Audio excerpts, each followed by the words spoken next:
जी जब उड़े और भगवान अपनी भगवत्ता दिखाना चाहते थे उन्हें, तो भगवान ने पकड़ने को हाथ बढ़ाया, पूरे ब्रह्मांड में दौड़े काकभूषण जी और हाथ पीछे ही केवल 2 अंगुल की दूरी थी। तो ये 2 अंगुल क्या है? अहमता और ममता। अहमता और ममता के कारण ही जीव परमात्मा से 2 अंगुल दूर है। दूरी मिटेगी कैसे? मैं और मोर का शोधन हो जाए। मैं और मोर तोरते माया। जिस दिन हमने देहाभिमान मिटा दिया कि मैं ये शरीर नहीं हूं, तत्वतः इसका ज्ञान हो गया। और जो शरीर के नाते मैंने मान रखे हैं वो मेरे नहीं हैं, बस मैं और मेरा मिट गया। अहमेको न मे कश्चित् नाहमन्यस्य कस्यचित् न तम पश्यामि यस्याहं तम न पश्यामि यो मम। बहुत बढ़िया पूज्य श्री स्वामी जी महाराज ने यह सूत्र दिया। हमेशा विचार करते रहो, चिंतन करते रहो। क्या? अहम एको, मैं एकमात्र हूं।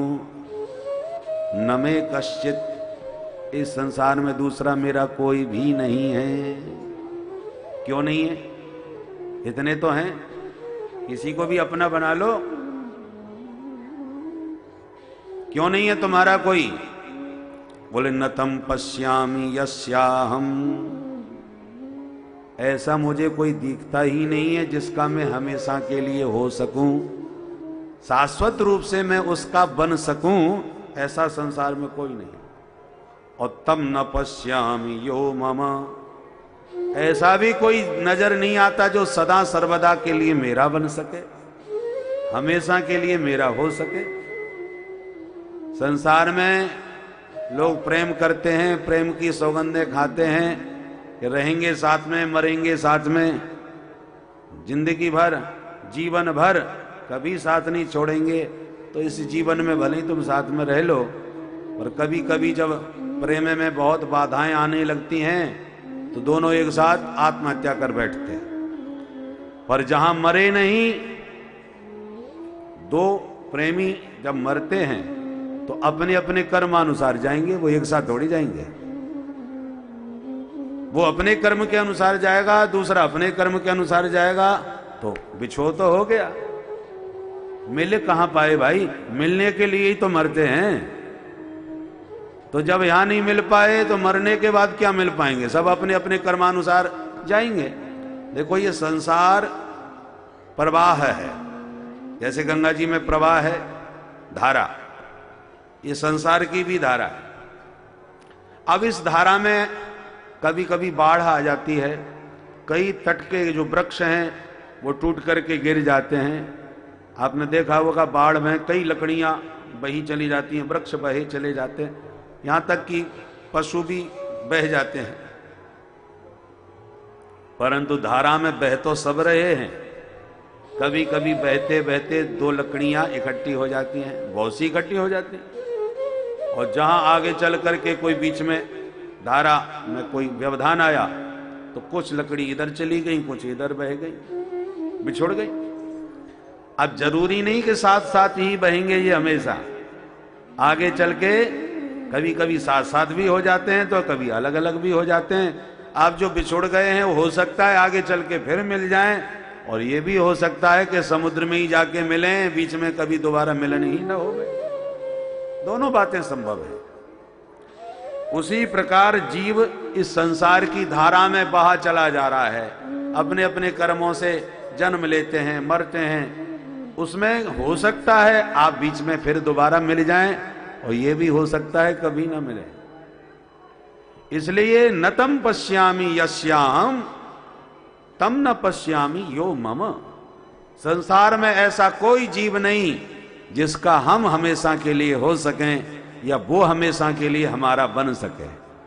इसलिए हम नितांत एकांत में शांत बैठ के भगवान का सुमिरन करें, क्योंकि एकमात्र भगवान ही हमारे हैं और हम ही एकमात्र परमात्मा के हैं। प्रभोरहम मम प्रभो, प्रभोरहम मम प्रभो, इसका सतत सुमिरन करते रहना चाहिए। प्रभु मेरे हैं और मैं हमेशा के लिए नित्य शाश्वत रूप से उनका दास हूं। ये संबंध न कभी टूटा था, न टूटा है, न कभी टूट सकेगा। बाकी जो संबंध हैं कुछ समय के लिए बनते हैं, फिर बिगड़ जाते हैं, मिट जाते हैं। इसलिए गोविंद मेरो है, गोपाल मेरो है, गोविंद मेरो है, गोपाल मेरो है, श्री बांके बिहारी नंदलाल मेरो है, श्री बांके बिहारी नंदलाल मेरो है, श्री बांके बिहारी नंदलाल मेरो है, श्री बांके बिहारी नंदलाल मेरो है, गोविंद मेरो है, गोपाल मेरो है, गोविंद मेरो है, गोपाल मेरो है। यही दो अंगुल हैं, अहमता और ममता।